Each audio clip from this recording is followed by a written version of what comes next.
Hello, listeners. Good day. This is Dr. Basisonde Nathaniel. I'll be taking you on Principles of Soil Science, SLM 201. I'll be starting the course today with our first topic, which is some basic concepts of soil. And this basic concept of soil will be defining what soil is. We're talking about approaches to the study of soil and some of the concepts of soil morphology, as well as the composition of soil and the uses in which soils can be put into. So I want to encourage you to do your best to participate effectively in this course, and you'll really be glad you did. Thank you as I welcome you into this course. Thank you as I welcome you into this course. My listeners and students, you're highly welcome into the course. Dr. Basisonde Nathaniel, and I'll be taking you on some basic concepts of soil. Introducing the course, the introduction, start with soil is composed mainly of mineral particles. Yes, soil is majorly mineral particles. Mineral particles because the soils were formed through the disintegration, weathering processes, disintegration of rock particles, and most of these rocks have minerals in them, so we call it mineral particles. And also organic matter, organic substances, which include the dead, decayed animals and plants and all of that. So, and also we have air spaces, the pore spaces that are filled with air and also with water. Sometimes some part of it are filled with water, some with air. Soil is the upper layer of the earth surface, which supports the entire human race for food, fiber, water, building material, constructions, sites, as well as waste disposal. So soil science deals with the systematic study of soil as a non-renewable resource. Yes, it's non-renewable because it takes almost a millennia for just a small portion of soil to form.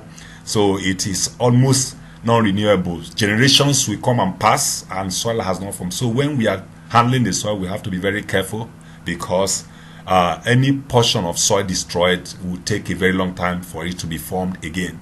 So this unit considers principles of soil science as it deals with an important concept, a basic concept that one needs to really understand soil, the composition, various uses of soil, and so on. So the objective is at the end of this very unit, this very class, you should be able to define soil and what soil science entails, write briefly on soil as a lifeline of human population, states the nature and uses of soil in natural and modified environment, as well as list and briefly explain some basic terminologies commonly used in the study of soil science, and states clearly the interplay of the various components of soil. Now, definition of soil. So soil is the upper layer of the earth surface. Soil is highly variable from one location to another. Soil comprises individual soil which are natural body of different characteristics and behavior. Soil has different characteristics and behavior. It is a dynamic natural body composed of mineral and organic material that are living and living organisms in which plants grow. Soil or an individual soil has three dimensions, which has to do with length, width, and height. Just like a body of water, soil occupies a small three-dimensional part of the land surface. The soil can be sampled and analyzed in the laboratory. So what is soil science? Two major forces have stimulated the rise and development of soil science as a discipline. The first has to do with the relevance of soil. Soil is very, very useful to human life, human society. Upon it, we make our roads, build our houses, and carry out several activities, recreational activities, and several other things. So that's informed the reason why soil is studied. Then the second force is the quest for after abstract knowledge to discover the laws of nature. Yes, people want to study. You cannot study nature. You cannot study the environment, the world at large, the globe at large without studying soil. So soil science deals with the examination, description, mapping of different soils which occur in a country or district. And that is what we call soil survey, which involved systematic study of soil, systematic examination, description, mapping, as well as classification of soils of a particular locality. So the soil survey is fundamental in land evaluation or land use planning. It is very practical. It involves practical activities like going to the field, staying in the field, observing the soil, and recording the information that is seen or that is observed in the soil. So land resources survey or soil survey supply the information needed for the identification of area for development based on quantity and quantity of the land. So soil scientists usually investigate the biological, chemical, physical, and mineralogical properties of soil, which are then grounded and classified. The increased knowledge of soil had led to changes of approaches to the study of soil, which with emphasis on quality and capacity to support plant ecosystem, animal life, and human society. So knowledge of soil have been applied in solving practical problems, especially in crop production and land use planning. Approaches to the study of soil: we study soil through field study, we study soil through laboratory study. Field study involves description of soil, and this description could be quantitative, it could be qualitative, and it is best done in the field when the soil is in its natural environment.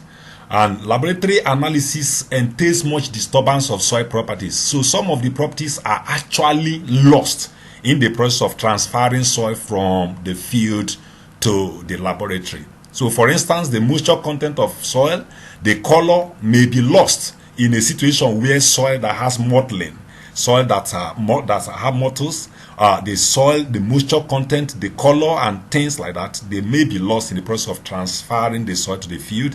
One unique feature with soil study in the field is that soil is studied as a component of the land. In essence, apart from describing the soil itself, the immediate environment may be fully described. This is to say that at any point of soil description, characteristics of the site must be fully described, and such characteristics involve the climate of the locality, the nature of the parent material, the mass and character of the vegetation, relief of the locality, as well as the age of the landscape. Now, laboratory study. The laboratory study of soil are chemical and mineralogical. Those are the major things that are considered at laboratory study levels. So in such studies, considerable damage is done to the soil as much as field characteristics are badly disturbed. Morphological studies, however, strive to present the soil as it is, sometimes trying to study the finer aspect of the characteristics of the soil. In soil survey and land evaluation studies, much attention is paid to field studies. The concept of soil morphology. More recently, soil has come to be recognized as a three-dimensional body, which has to do with length, breadth, and height. Yes, this has given rise to the concept of pedon. And when we talk about pedon, we are talking about the smallest unit of soil that can be studied. So it describes the three-dimensional body of soil with lateral dimensions large enough to permit the study of the nature and arrangement of horizons and variability in other properties that are observed in samples. So the pedon is considered to be smallest volume which satisfactorily represent the soil. Thus, it can be compared to a unit cell of crystal, but too small to appear as a mapping unit.